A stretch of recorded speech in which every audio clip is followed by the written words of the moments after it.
Hello বন্ধুরা, সুপর্ণার হেসেলে সবাইকে স্বাগত।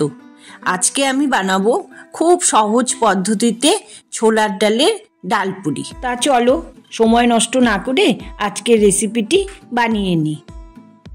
এর জন্য 200 গ্রাম পরিমাণ ছোলার ডাল 7-8 ঘন্টার জন্য একটি বাটিতে ভিজিয়ে রেখেছিলাম। এবার ভেজানো ছোলার ডালকে ভালো করে ধুয়ে প্রেসার কুকারে সেদ্ধ করতে বসিয়ে দেব। প্রেসার কুকার 3-4টা সিটি দেওয়ার পর আমরা ঢাকনা খুলে দেখে নেব ডালগুলো সেদ্ধ হয়েছে কিনা। এবার সেদ্ধ হওয়া ছোলার ডালটাকে একটি থালায় নামিয়ে স্ম্যাশ করে নেব।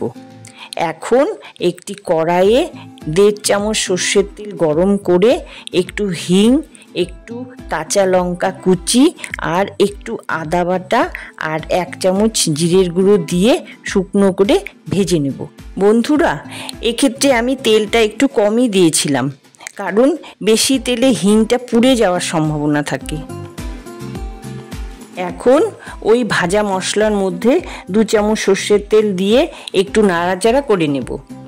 এরপর স্ম্যাশ করে রাখা ছোলার ডাল কড়াইতে ঢেলে ভাজা মশলার সাথে ভালো করে মাখিয়ে নেব।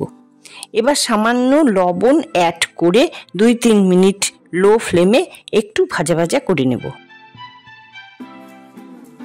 এবার লেচি তৈরি করার জন্য একটা বাটিতে 2 বাটি ময়দা, 1 চামচ লবণ, 1 চামচ চিনি, 2 চামচ সাদা তেল, একটু টক দই আর একটু বেকিং পাউডার দিয়ে ভালো করে ময়াম দিয়ে নেব।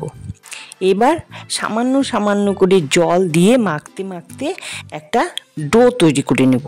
তারপর আধা ঘন্টার জন্য ডোটা ঢেকে রেখে দেব, যাতে শক্ত না হয়ে যায়।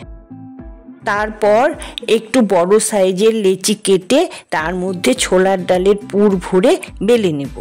বন্ধুরা, বেলার সময় হালকাভাবে চাপ দিয়ে দিয়ে বেলতে হবে, না হলে পুরটা বেরিয়ে আসার সম্ভাবনা থাকে।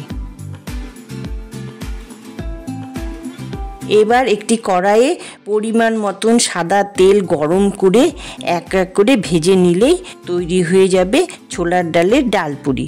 তো বন্ধুরা, এই ডালপুরি লাল লাল আলুর দমের সাথে খেতে অসাধারণ লাগে। তোমরা বাড়িতে বানিয়ে খেয়ে অবশ্যই জানাবে কেমন লাগলো।